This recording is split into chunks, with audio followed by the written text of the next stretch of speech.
अगर सिर्फ जो है वो हमने ब्यूरोक्रेट्स के जरिए ही हुकूमत चलानी है तो फिर इलेक्शन नहीं करवाते।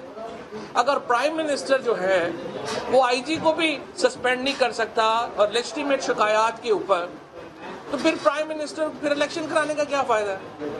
फिर हम अपने 4 ब्यूरोक्रेट्स ऊपर लगा देते हैं, 4 ब्यूरोक्रेट्स नीचे लगा देते हैं, उन्हें से जरिए हुकूमत चला लिया करें। और ये जो फोन ना उठाना, ये तो अपोजिशन, आप ये इसमें अपोजिशन या हुकूमत का मामला नहीं है। अपोजिशन का भी एमएनए जो है वो 5 लाख वोट का जो है वो उसकी कर रहा है, उसकी रिप्रेजेंटेशन कर रहा है, नुमाइंदगी कर रहा है। एमपीए जो है वो 3-3.5 लाख लोगों की नुमाइंदगी कर रहा है। कैसे हो सकता है कि आप कहें कि डीसी या एसपी या जो सेक्रेटरीज हैं वो एमपीएज, एमएनएज और इन लोगों के फोन भी ना उठाएं? फिर पॉलिटिकल ओवरव्यू का कॉन्सेप्ट किधर जाएगा?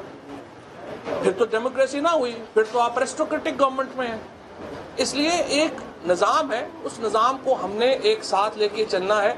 और ये बात बिल्कुल सही है, लॉ रूल, हमने खैबर पख्तूनख्वा में पहले 5 साल हुकूमत की है, कितनी शिकायत आई हैं कि वहाँ पे एसपी और डीसीज को जो है वो ट्रांसफ़र करना पड़ा कि वो फ़ोन नहीं उठा रहे।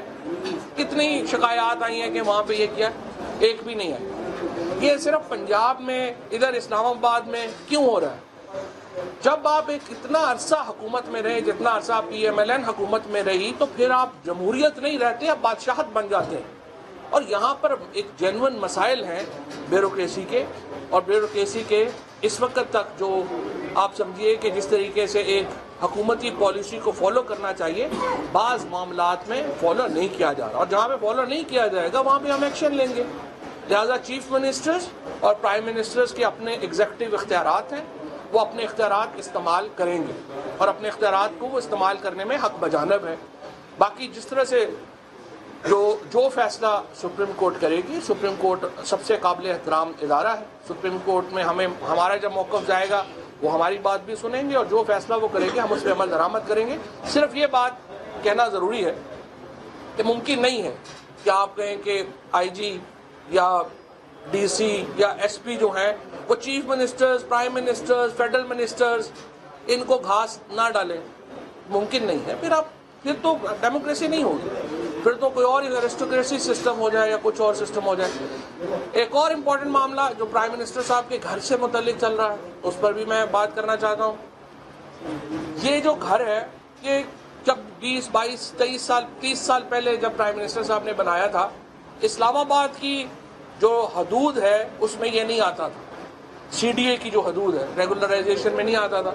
सो मुतल्लिका यूनियन काउंसिल जो है उसने उसको रेगुलराइज करना था, नक्शे की मंजूरी देनी थी। मोड़ा नूर एक यूनियन काउंसिल है, ये जो बनी गाला में जो घर है इमरान खान साहब का, ये मोड़ा नूर यूनियन काउंसिल का हिस्सा था। मोड़ा नूर यूनियन काउंसिल के पास गए और कहा जी कि इसको अपना हमें परमिशन दे दें घर बनाने की। उन्होंने परमिशन दे दी, घर बन गया। अब 30 साल के बाद अगर सीडीए उस इलाके को अपनी हदूद में शामिल करता है तो फिर ये जो पिछले कानून है उसके तहत जो घर बने हुए हैं वो तो पिछले कानून के तहत बने हुए हैं, तो उसमें कोई इलीगैलिटी नहीं है, कोई उसमें मामला नहीं है। इस तरह तो आपके गांव में जो हमारे लोग हैं वो ज़्यादा अच्छी तरह से समझ सकते हैं कि यूनियन काउंसिल में कितने लोग जाके जो हमारे जो नक्शे हैं वो मंजूर होते हैं, या कितने आप जो जाएँ कहें कि जनाब अपना हमारी पिंड दादन खान यूनियन काउंसिल के साथ, पिंड दादन खान के साथ यूनियन काउंसिल है, वहाँ पे घर बनाना है तो आपने कहाँ से परमिशन लेनी है?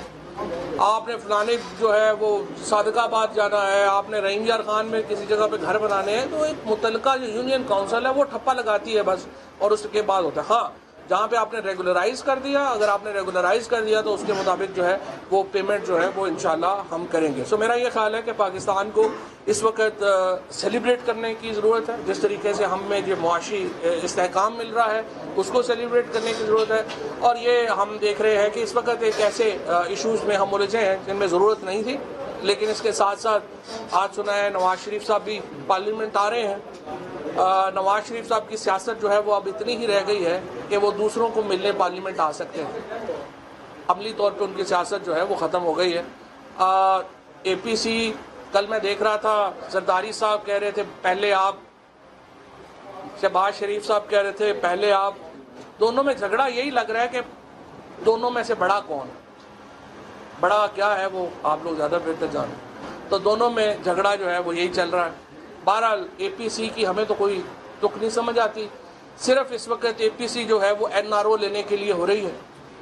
और आज प्राइम मिनिस्टर साहब को अगर फजलुर रहमान, नवाज शरीफ, जरदारी साहब आज ये प्राइम मिनिस्टर साहब से सिर्फ ये एश्योरेंस चाहते हैं कि उनके खिलाफ जो मुकदमात हैं वो वापस ले लिए जाएं, वो ना चलाए जाए, उनमें गैर संजीदगी दिखाई जाए, तो तमाम जमहूरियत भी बहाल है, पाकिस्तान में भी स्टेबिलिटी है, कोई इशू भी नहीं है। लेकिन इंशाल्लाह जिस तरह से प्राइम मिनिस्टर साहब ने कहा है, कोई कुछ भी हो जाए NRO जो है वो तो नहीं मिलता। ये बताइएगा कि जो स्पेशल PSC जो है उसके हवाले से ये बात अभी तक जो लास्ट में हुआ है नहीं है, तो बिल्कुल आपको शहबाज शरीफ एक्सेप्ट नहीं है, आप समझते हैं कि किसको शहबाज शरीफ साहब को PSC का चेयरमैन बनाएंगे तो क्या वो PSC कमेटी का इजलास जेल में बुलाएंगे?